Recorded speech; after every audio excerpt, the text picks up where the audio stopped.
Hello and welcome to this edition of Woman to Woman. I am your host, Anntricia Bray Smith, author, educator, and public speaker. I am the voice for those who suffer in silence. It is indeed a blessing to be here with you today, as today we are talking about being financially frustrated. And I know that we've all been there, and this is the time of year where a lot of emotions are stirred up around finances. And so you guys go ahead and just relax, grab a seat, sit back, and enjoy the next 10 or 15 minutes with me as we talk about and address being financially frustrated. And I know some of you are sitting here thinking already, oh, that's not for me, or what's new, or, that's for the poor people, or the rich people don't have these kind of problems. But guys, really, it doesn't matter where we are economically, we can still experience some frustrations when it comes to our finances. Because truth be told, we need it to live. We need it to survive. And regardless of how much we have coming in, how much we have going out, we can all at some point feel the frustration and the emotion when it comes to our finances. Now, for those of you who have followed me and you know a little bit about me and my backstory, you know if you want to provoke emotions from me and out of me, finances is the way to do it. Because I'm one of those, I'm very particular about who knows my financial situations, or if you ask me questions about my finances personally, it can really pull up some of those emotions when it comes to that. And much of it stems from just life experiences, being born and raised in poverty. I talk about that. I was born and raised in the poverty. Grew up in my grandmother's shack of a house. It had no indoor plumbing or running water. So we got our water from a well. We went to the pump to pump the water from the well. And so we had that well water, and we kept it in containers, and that's what we used to heat up on the wooden stove to take a bath. I talk about all of that. The thing is, when I was growing up, I didn't understand that we were poor. It wasn't until I got older that I began to realize that, hey, we were really poor, but we had so much love, and it seems like we had so much stuff and everything that we needed. Maybe it wasn't the best of things, but when you add love and that family support into the equation, it just changes the whole dynamics of it all. So now, fast forward 40 something odd years later, here I am, mid 40s, working in a career for years. Wake up one day and realize that I haven't did any better than what grandmama did centuries, generations ago. So being financially frustrated is not that we're angry or we're addicted to spending or anything like that, which I know some of us are, and we'll get to that in some other session. But today I want to just focus in on what we dealt with over the past 12 months and that financial frustration. Because I don't believe that the next 12 months are going to be any different than the 12 months previous that we've already experienced. And so if you're already emotionally drained, if you've already filed those taxes, like so many of us wait on this time of year, and you're anxiously waiting for that money to come in so that you can go and get stuff, then I would say you are financially frustrated. Because if you don't have a plan to receive that income tax or to receive any amount of money coming in over the next 30 days, if you don't have a plan to use that money wisely, if you're not already financially frustrated, if you keep it up over the next 12 months, you most certainly will be. Because we didn't get in this situation overnight. I didn't just wake up one day and look, and I was over $70,000 worth of debt over my head. That accumulated over time. It accumulated as a result of the choices that I was making, how I was spending money that I didn't have, or I borrowed money for things that I should have planned out just a little bit different. And so as a result of decisions that I made, as a result of borrowing money that I knew I probably could not pay back, or had no plan for paying it back, just an agreement saying that I would, maybe I wouldn't be in the financial frustrations that I am now. I got paid on Friday. Here it is a few days later. Where did my money go? Have you ever thought about that? You get paid one day, a couple days later, you're looking at your accounts and you're wondering, where did the money go? What do I have to show for it? And I know that many of us do it, and it causes such an emotional roller coaster that if we don't change something and change something really fast, we're headed for a train wreck. So as we are anticipating tax season, and we're right in the thick of it, and as you are beginning to fill out those taxes and look at some of your returns, for most of you that are listening, you're going to get a return on that.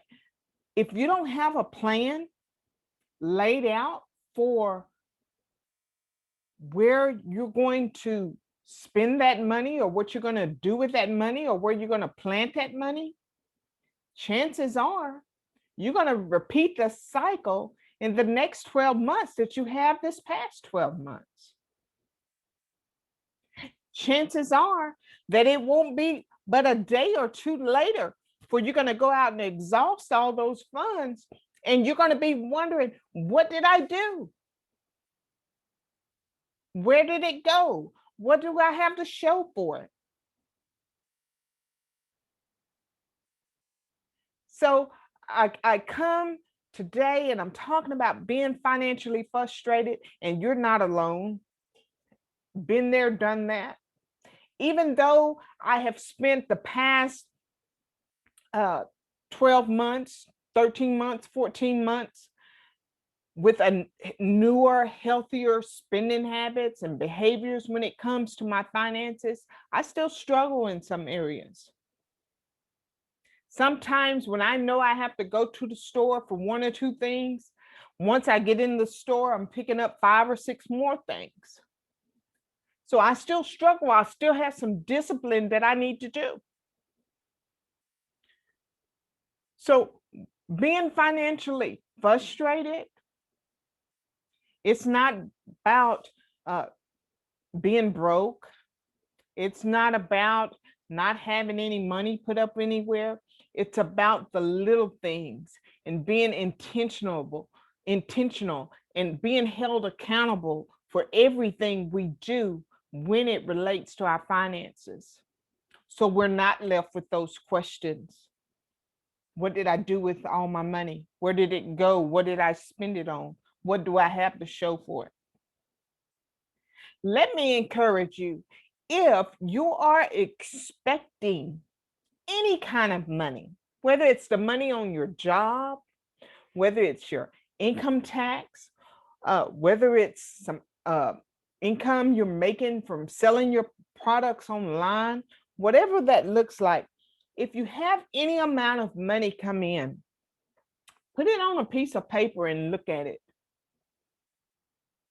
Look at where your money needs to go. Look at your obligations. Look at your bills. Look at your debts. Create a plan.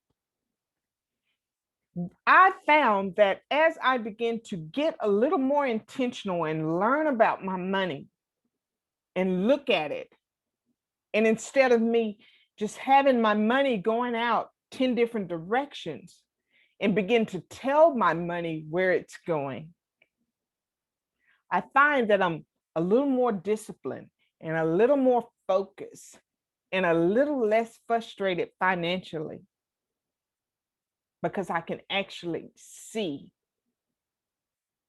I actually have a plan for this amount goes to paying off my debt. This amount goes to my bills. This amount I'm paying myself. This amount I'm giving to charity. This amount I can invest in some other family.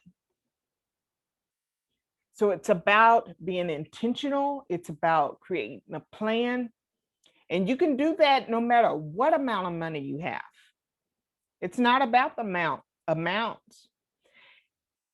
But if you're like me with huge amount of debts and a limited amount of income, one of the things you should consider in order to minimize the financial frustrations is how you can generate additional streams of income into your household. And it's easy to do. You know, I shared with you some time back how when I was introduced to this virtual arena in the beginning of the pandemic of 2020, when I came out online, I shared with you that I was connecting with women. And as I had these conversations with women, I realized that they were calling what they do a job. They were starting their own businesses, doing things that we in our area have done all along. I didn't even know it was a name for it. I didn't even know it was a job, something you can create a job out of. So in order to minimize the financial frustrations that you may have, in order to minimize that, you have to be intentional, even when you're surfing the social media post, even when you're collaborating with other people, even when you're strolling the pages. You have to be intentional. Everything is a learning experience. If you want to learn more about finances, then you should be strolling posts and finding people who specialize in that area. Learn from them. Not only look at their posts, listen to them. Many of them have YouTube channels. Many teach about so much. And the more we know, or the more we think we know, there's so much, that much more that we do need to learn and know. We'll never know anything. It's a wealth of knowledge out there. I've spent the last few weeks just sitting, strolling YouTube and the media pages of Instagram and Facebook and Twitter and LinkedIn. I strolled those pages looking to learn something, to see who is connected with finances. That's my goal for 2021, is to not only build a healthier financial foundation for myself, but also to learn enough that as the variables of this financial economy begin to shift, that I have a little knowledge and I have a little resources that I can hang on during the shift and not be falling behind, not fall off the bandwagon. And I know that many of you are still trying to just process everything, and the way that we cope is that we spend. But it's not going to do it for the next 12 months. We really must get intentional with our finances. have yourself a plan. And if you're financially frustrated, the thing you don't need to do is go and connect yourself and continue to hang out with other financially frustrated people. Nothing from nothing gives you nothing. You cannot continue to do the same thing with your finances and expect different outcomes. It just does not work that way. So I challenge you, even as I'm continuing to build better habits and be more disciplined and get more intentional with my finances for the year of 2021, I challenge you for the next 30 days, for the remainder of the month of March, or whenever you come across this broadcast, for the next 30 days, get intentional with your finances. Look at what you have coming in. Look at what's expected to go out. Tell your money where to go.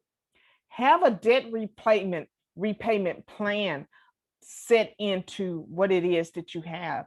And when you find that you're lacking just a little bit, think about how can you add additional streams of income to help you reach your goals.